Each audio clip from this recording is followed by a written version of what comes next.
কেন আসলেন? ভাইরাল হওয়ার জন্য নাকি? না না, বৃষ্টি আপুকে দেখার জন্য আসলে, মানে যেটা সত্যি কথা, সবসময় মোবাইলে দেখি, এই প্রথম সামনাসামনি দেখে খুব ভালো লাগতেছে, ওর জন্যই আসা এখানে, যেটা সত্যি।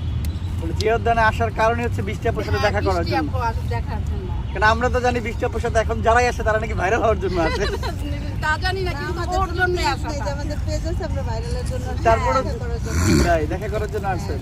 ওদিক কিছুদিন আগে আসছিলাম, আইসা সারাটা মানে অনেক খোঁজাখুঁজি করছি, পাওয়া যায় না, কেন পরে চলে গেছি আর কি। এই বৃষ্টি আপু আপনাকে খুঁজে পাই না কেন বলেন? আপনি কিভাবে খুঁজে পাবে? কবে খুঁজছিলেন? মানে একটু ভাঙা যদি বলতেন। মানে অনেকের জিজ্ঞাসা করছি, কিন্তু বলতে পারে না, বা বলছে যে ওই পাশে আসছিলাম আমরা, হ্যাঁ, বুধবার। কিন্তু আমরা বেশি একটা ঘোরা মানে হয় কয়েক সময় জ্যাম থাকে, অনেক কাজ থাকে, কিন্তু খুঁজে পাই না। আর আমি এক সাইড ভালো লাগছে, ওর অনেক ভালো লাগে। ও কিন্তু আমাদের দেশের মেয়ে, আমার বাড়িও ময়মনসিং, কোথায়? ময়মনসিং সদরে। আই লাইক ইউ মোমো সিং। হ্যাঁ, না, আমার বাড়ি চাঁদপুর, আমার বড় আপুর বাপের বাড়ি হচ্ছে ময়মনসিং। তো বৃষ্টি আপুর আসলে ভালোই লাগে। আপা আপনি কেন আসছেন? এই শুধু বৃষ্টি আপুকে দেখার জন্য জিয়া উদ্যান? তো বৃষ্টি আপুর জন্য কি নিয়ে আসছেন? তো নিয়ে আসবেন না কিছু? নিয়ে আসা উচিত ছিল না?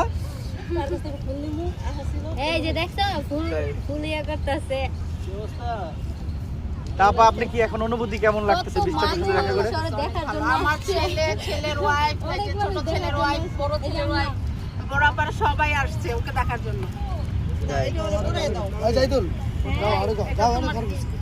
যাকে এই যে বৃষ্টি আপুর জন্য গিফট নিয়ে আসছে, থ্যাংক ইউ। সবাই একটা হাততালি দেন, হাততালি দেন। বৃষ্টি আপু কেমন লাগলো গিফট পেয়ে? অনেক ভালো। আমার মনে হয় আমি ভিডিও না করলে মনে হয় গিফট আপা মনে হয় দিত না। না না না, সেজন্য না, আমরা প্ল্যান করে আসছি, কি বলে। আচ্ছা, বৃষ্টি আপুর নাম্বার কি নেওয়া যাবে?